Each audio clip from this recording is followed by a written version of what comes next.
I saw the speaker that's making all those aggressive bird sounds, probably all birds of prey. These are major fruit operations.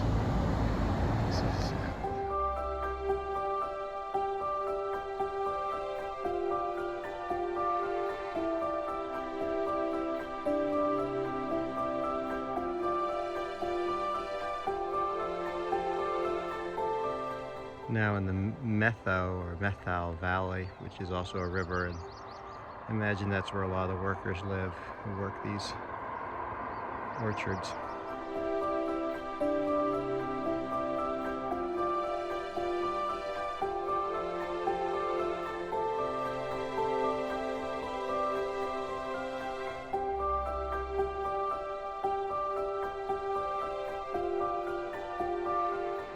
More evidence of forest fires up and down this valley. Must have been scary. Have all these trees alight.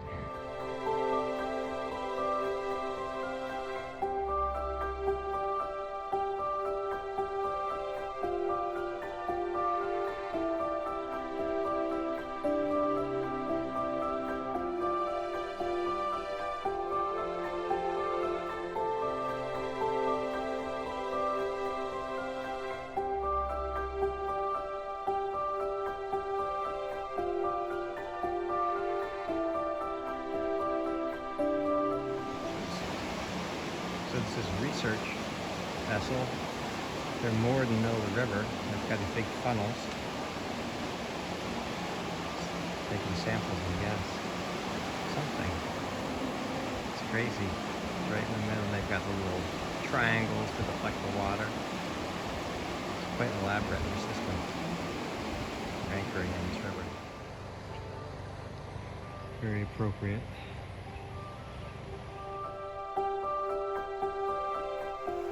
It's hard to get more picturesque than this.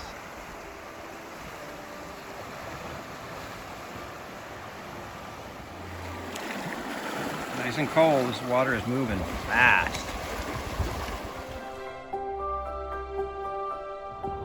That, I believe, is Washington Peak there, the next one over. And I'll be trying to get over in a couple of days. Scott, who is my host for the night, has toured thousands of miles on that folding bike you see. He has been through Guatemala, the US, Canada, Russia, etc. We spent some time looking at the town of Twisp, which is a very artsy community with lots of galleries.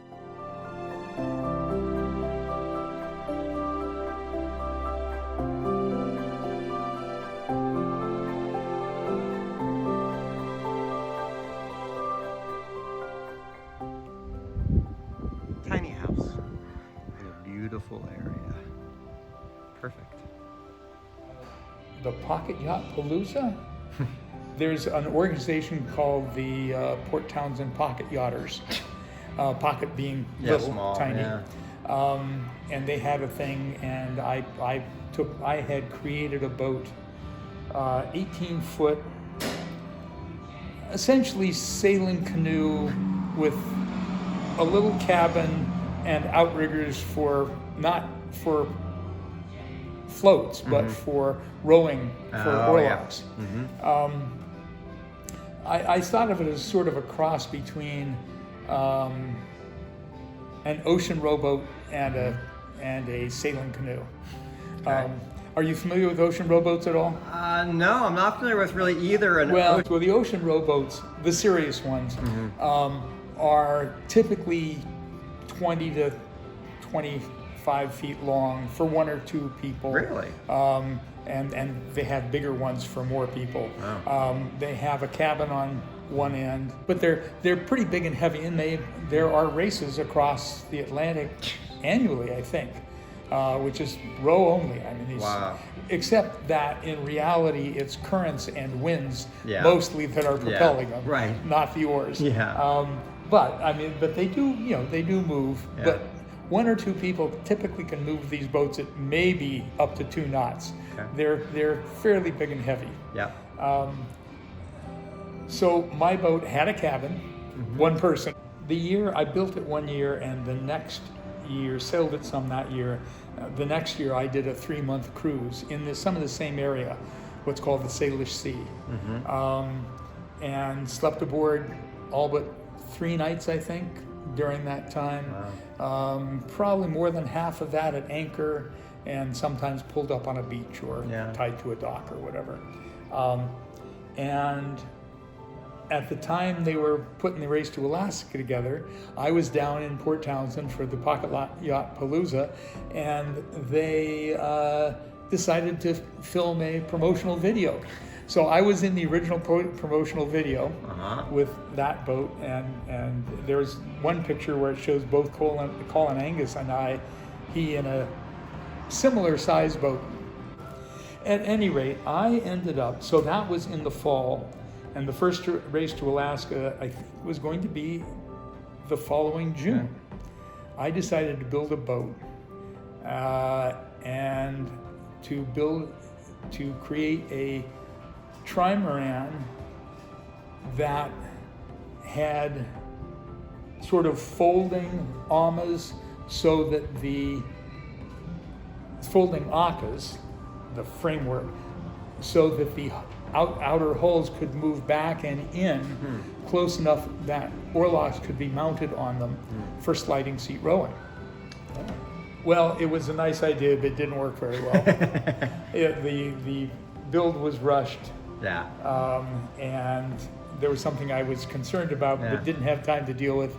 That broke during sea trials. At that point, a week before the race start, and I was so burned out at that point. It's like, no way am I going to fix this. I'd already figured out that the boat wasn't really the boat that I wanted long term. Oh no, it had potential of being seaworthy and being fast and fun. Made out of fiberglass? Thin plywood. Okume. Well, that's a thin marine plywood. Very high quality. And